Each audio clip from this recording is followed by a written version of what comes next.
You're listening to the Tech Alliance podcast, or the TAP for short. My name is Maryna. And I'm Andrey. What are we going to discuss today? Well, today's episode is going to be very interesting. The business landscape is constantly evolving, and collaboration is no longer limited to teammates. Today, we're diving into the fascinating concept of coopetition, the art of collaborating with your competitors. Coopetition. Sounds fun, although hard to pronounce. Well, I can't wait to hear more about this. For today's episode on Coopetition, we're fortunate to have Marta Marimon with us. Marta is a VAR Global Manager at Rockwell Automation. Hello, Marta. Hello, Maryna. And thank you, Maryna and Andrew, for inviting me to join the second season of the Tech Alliance podcast. It's a pleasure. It's always a pleasure to discuss partnerships and the art of balancing cooperation and competition. Marta's journey in the world of partnering is truly inspiring. Before we delve into Coopetition, Marta, could you give our listeners a glimpse into your background and expertise? Of course. So who I am? I am Marta Marimon, based in Barcelona, Spain. I come with a technical background and over 15 years of experience in sales, marketing, and operations. And my career has given me the opportunity to work with, for, and through partners. Currently, I lead one of the global partner programs at Rockwell Automation, where I drive global strategy and implementation to accelerate software growth through partners. And well, beyond my professional life, I also embrace many personal roles. I am a mother of 2 daughters, an avid reader, a painter. I love running and hiking. And all these multifaceted roles enrich my perspective and help me approach challenge with creativity and balance. In the world of partnerships and partner programs, I like to think of myself as a conductor of an orchestra, much like a conductor who manages diverse instruments to create nice music, or at least I try. My role involves working with diverse teams and functions and managing various stakeholders from different regions with a common goal that is creating a great partner experience and achieve our goals. And well, returning back to the topic of this interesting podcast, I believe balancing competition and cooperation is crucial, particularly for digital transformation in the manufacturing industry, but also for other markets. Let's think of this as a team sport. We know that an average of 7 partners are involved in a single deal. So by fostering collaborative environments and minimizing conflict, we can deliver enhanced value to our customers if and only if we learn how to work together. That number is striking. It's not that surprising to me, but I think not enough people realize exactly how complex this can get. And that it's almost inevitable that some of those partners are going to be working in areas. It's very straightforward that they will be working in areas similar to yours, but it's also inevitable that they will be working in a way that at first might seem like mutually exclusive. So I think our topic today is just super interesting to explore. I believe that many people are still inclined to believe that competitors are your enemies. Of course, in a globalized world, you can hardly avoid any connections with competitors. Marta, how would you define a healthy balance between competition and cooperation in a partnership? It's a nice question. So a healthy balance between competition and cooperation in partnership is achieved when all parties can work towards common goals while recognizing and respecting each other's unique strengths and competitive advantage. This balance requires transparent communication, mutual respect, and a shared vision for success. It's about ensuring that competition drives innovation without undermining the collaborative spirit that needs to be built. I strongly believe in approaching this from a customer-centric perspective. By putting the customer at the center of the service level agreement between partners, we can work together to deliver better value. This approach not only reduces competition conflict, but also creates stronger, more effective solutions for our customers when we are able to work together. I'm latching on to so many nuggets in what you're saying just in the first few minutes that I'm tempted to follow up on like 5 things from the beginning. Let me ask you one more follow-up. It's probably the most closest to home in a lot of my situations. You mentioned a shared vision for partners, right? That allows transforming competition into cooperation. It's hard enough to try to arrive at a vision for your own company or team. How do you go about creating a shared vision? Do you start at zero and try to create one together? Or do you start with two visions and try to somehow merge those? In fact, we need to start, Andrew, with two visions. So we need to recognize the difference. But at the end of the road, we need to find a joint customer proposition, joint value that we create based on combining our capabilities and capacities all together. But it all starts with different positions that need to step by step be closer to adapt to the customer needs. So this is a journey in so many ways. We start from different positions, we start to share our capabilities to really understand deeply what are the customer needs and what is the value that we as a partner can deliver, to find something in between. Something in between where we can make a difference if we go together, and that difference is different that if we go individually to that solution. So for me, the joint value proposition that will be the result of that partnership is the shared vision of success. Is where we're trying to deliver as a multiple partner type. Sometimes it's more than two, more than three, where we combine service and software and hardware and a lot of different activities that can happen to solve the customer issues. I love the customer centricity in your response. It's something that gets talked a lot about in many contexts. You poke any kind of executive in the middle of the night and they'll wake up talking about customer centricity, but it's one thing doing it lip service, and another is recognizing that it actually underpins all aspects of the business, and none more so fundamentally than partnerships. But in that vein, and maybe as a follow on from that, given how challenging it is to achieve that, other than creating a shared vision, what other significant challenges do you believe partners face when they navigate the competitive landscape? One of the biggest challenge partners face is aligning their goals and expectations while managing their competitive instincts. So their natural behavior is to compete. They have a strong muscle of competition, but they need to align their goals and expectations to be able to go together. And trust issues, misalignment incentives, and unclear compensation structures can create significant friction. So for me, these are one of the biggest challenges that partners face. Additionally, maintaining open communication and transparency can be difficult, but is essential for overcoming this challenge. Behind organization are human beings with multiple goals to achieve. If there isn't a clear understanding of these shared goals, partnerships struggle to navigate the competitive landscape.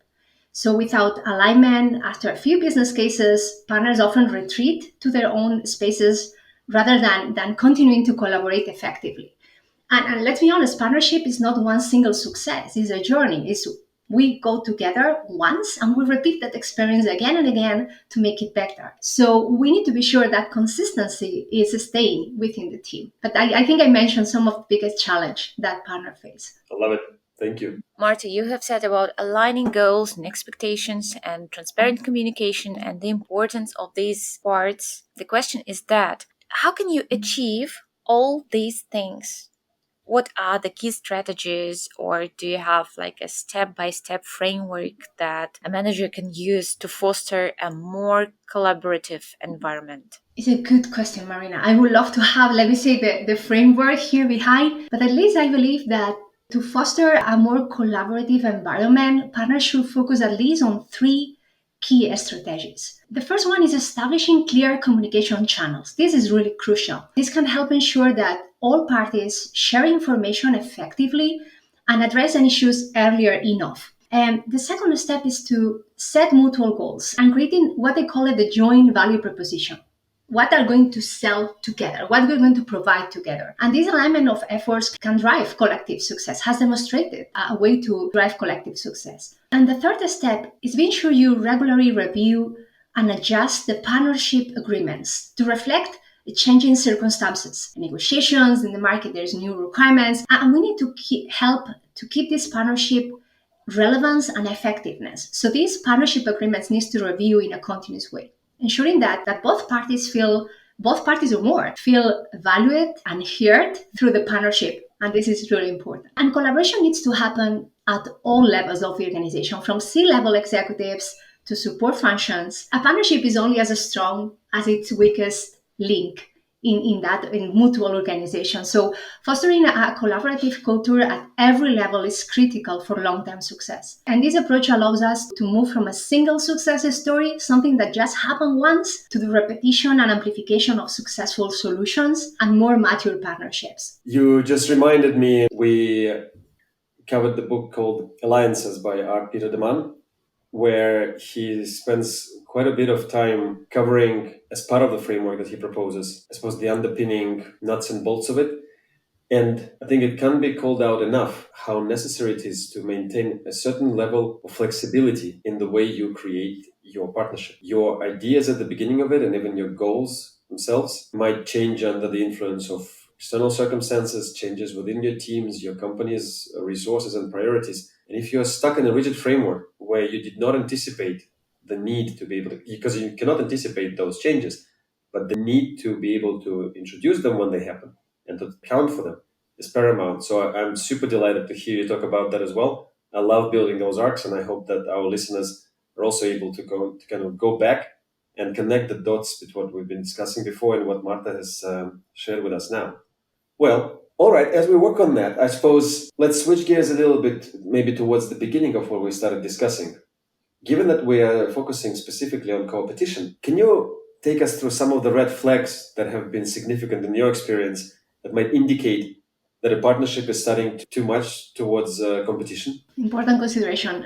Trying to detect earlier in the process the red flags. It's part of the success of any partnership. If you know what is going wrong, you will be able to react, as you said, with agility. And so I think it's an important consideration. And based on my experience, there are a few key indicators that our partnership might be leaning too much towards competition. One major red flag is a lack of transparency between the partners. When partners are not open about their intentions, they withhold information. Obviously, this can erode trust and collaboration between parties. Frequent disagreements and one partner maybe consistently undermining the other are also significant warning signs. We need to be at the same level. We need to consider that we have the same seat on the table to discuss. And this behavior can disrupt the partnership's harmony and effectiveness. And it's important to detect earlier in the process. Additionally, if competitive actions start to negatively impact customer satisfaction, the overall goals of the partnership are starting to fall down.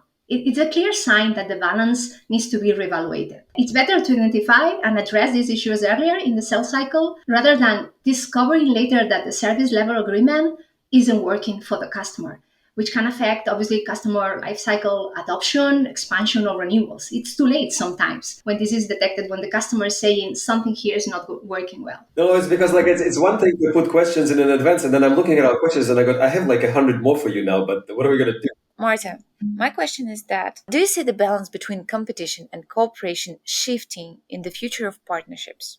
Because many years ago we had one picture and now the situation can slightly change. And what is going to be the next state of competition? What are your thoughts about it? Well, we don't have a crystal ball.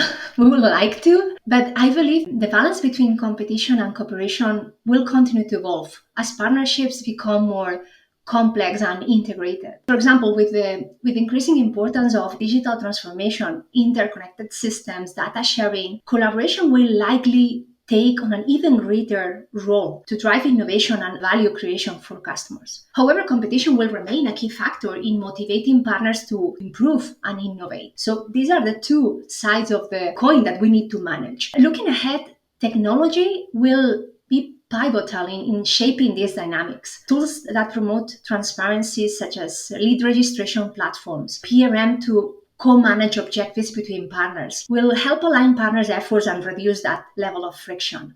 Additionally, the evolution of lifecycle contracts that clearly outline and align the value delivered by each partner in a journey can help maintain a healthy balance. But moreover, collaboration between different types of partners, think about transactional, non-transactional service providers, this will become even more important. Each partner type will bring unique strengths and capabilities to the table, and leveraging these diverse contributions will be key to driving success. I also believe we will but this is more my personal point of view, we will see the emergence of a stronger ecosystem orchestrators who work closely with customers to coordinate the value delivered by different partners into a unique solution. So one partner with the capability to take the solutions and service from others and offering these all together to simplify the customer experience. And these orchestrators will play a crucial role in ensuring that the combined efforts of various partners result in something that is cohesive, that can be really solve customer issues and create good outcomes. But well, the future maturity of ecosystems, I'm not able to see that, but will depend not just on only the technology advancements, but also the evolution of the process and the development of people behind these technologies. We need to continue to adapt and improve these elements so partnerships can really thrive, maintaining an effective balance between competition and cooperation. In the absence of a crystal ball, I still would like to say that it's interesting that a lot of experts, well, at least some experts, are aligning on similar visions of the evolution. I don't know if you're already familiar with the book Ecosystem Economy by Venkat Atluri and Miklos Gaibor-Dietzis. If you're not, I highly recommend it. And our listeners will be familiar with it from one of the episodes of the second season where Maryna and I review it. They talk about very similar trends that you surface, Marta. And this, in particular, what struck a very strong chord with me is the confluence. Basically, they discuss, in a nutshell, the dissolution of traditional industry boundaries and the emergence of, the way I see them, customer journey focused ecosystems. And this is exactly what you mentioned in terms of the complexity increasing because companies that are traditionally not used to working with each other starting to have to cooperate and partner up, and all the challenges and everything that's fascinating that is attached to that. I'm super stoked to see how this develops. So, you have said that tech is very important in partnerships. Can you please tell us more? How can technology and digital tools facilitate better collaboration and reduce competitive tensions in partnerships? It's a great question. So, in my experience, technology and digital tools can significantly enhance collaboration and reduce competitive tensions in partnerships. Think about real time communication platforms, for example, that allows partners to stay in constant touch and address issues as they arise. Collaborative software, shared dashboards that enable data sharing and project management, keeping everyone aligned and informed in all the journey. AI-driven analytics can provide valuable insights, helping partners make data-driven decisions and stay on track with their goals. And moreover, the maturity of an ecosystem is closely linked to how technology, process, and people evolve. So by leveraging these technologies, partners can enhance transparency, reduce misunderstandings. What is a stay there is a stay there, and focus on creating on what they do the best. That is creating and focus on joint value creation between them. This technological support helps to build trust and streamline collaborative efforts, making the partnership more effective and why not more friendly. Well, since you talk about making a friendly partnership, can you share with us an example of I might want to say, a friendly partnership that has struck a great balance between competition and cooperation, either from your experience or something that you're familiar with from the field? What's the standard that we should be aspiring for? So I will happy to share a couple of examples from different industries without mentioning companies, but I think help us to understand how they combine their efforts. So one example comes from the technology and digital service sector. Here we have a major software company partnered with a leading digital media company, and they managed to integrate their products seamlessly while maintaining their competitive edge in different market segments. So they decide in the market that they were going to go together. And this partnership resulted in an enhanced customer experience and expanded market opportunities for both companies, showing how cooperation can lead to mutual benefits without sacrificing competitive advantage where it's needed. And another example is from the hardware and enterprise solution industry.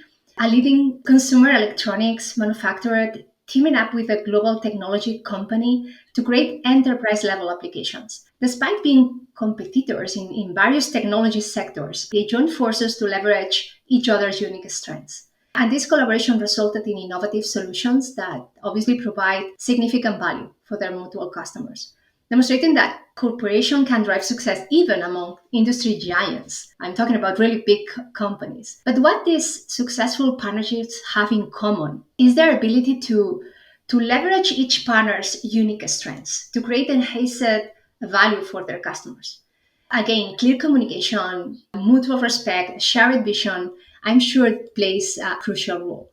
These partnerships focus on complementing each other's offerings rather than directly competing in the market, which led to create something innovative and a new solution, and at the end, a greater customer satisfaction. I'm sure, let me say, it's good examples of successful partnership, but I see that this is like a marriage. Okay, you start together. Sometimes at the beginning you don't know each other. You need to have that journey together, and finally you're able to achieve a common goal. But I'm sure at the beginning it was not so nice, but at the end the results were impactful on the customer, and this is why they continue working together.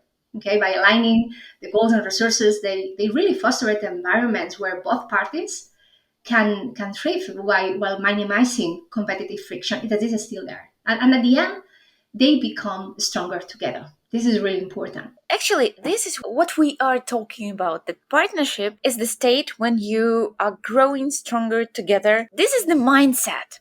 And this is everywhere. It's in business, in marriage, in all kinds of relationships. So partnership is a mindset. And that's what I personally like in the topic. Yes, I'm very happy when I see that other people see it too. That's very cool. Okay, and the last question. Well, a little bit personal. While searching for interviewees for our second season, I faced a huge problem. It's quite a challenge to find a lady eager to speak on a partnership topic. I mean, outside partnership leaders, and I hardly ever see a female book author on the topic. I would like to ask you, do you have any ideas why there are not so many ladies among partner managers? Could you give any advice for ladies eager to follow this career path? This is a great question to finish with, Marina. But we could easily do a complete new podcast on this topic alone. I need to be honest. In my personal opinion, the underrepresentation of women in partnership roles may be due to several factors, including a lack of visibility, mentorship opportunities, and tailored networking platforms for women. Historically, many industries have had fewer women in leadership roles, which can make it challenging for women to see themselves in these positions. To encourage more women to enter to this fantastic field, I think it's crucial to create supportive networks and mentorship programs, highlighting and celebrating successful female leaders in partnership management. I can also provide inspiration and role models for others. For women as inspiring to this career path, my humble advice will be to seek out mentors who can provide guidance and support, continuously building your skills, actively engaging with industry networks can also be incredible beneficial. And it's important to remember that while there are challenges, there are also many opportunities to make a significant impact in the market. There are many successful women in partnership roles who might not yet have the visibility they deserve. We need to make an extra effort, as you are doing today in so many ways, to give them a voice, a platform to inspire others. By fostering a more inclusive environment, we can help ensure that more women feel encouraged and supported to pursue careers in partnership management. And on a lighter note, Maryna, I would love to collaborate with other women on partnerships to write a book, share our journeys, and make our voices heard. Who knows, maybe that's the big project we should all work together. Wow! Andrey, do you remember that we wanted to write a book? Now we have the topic.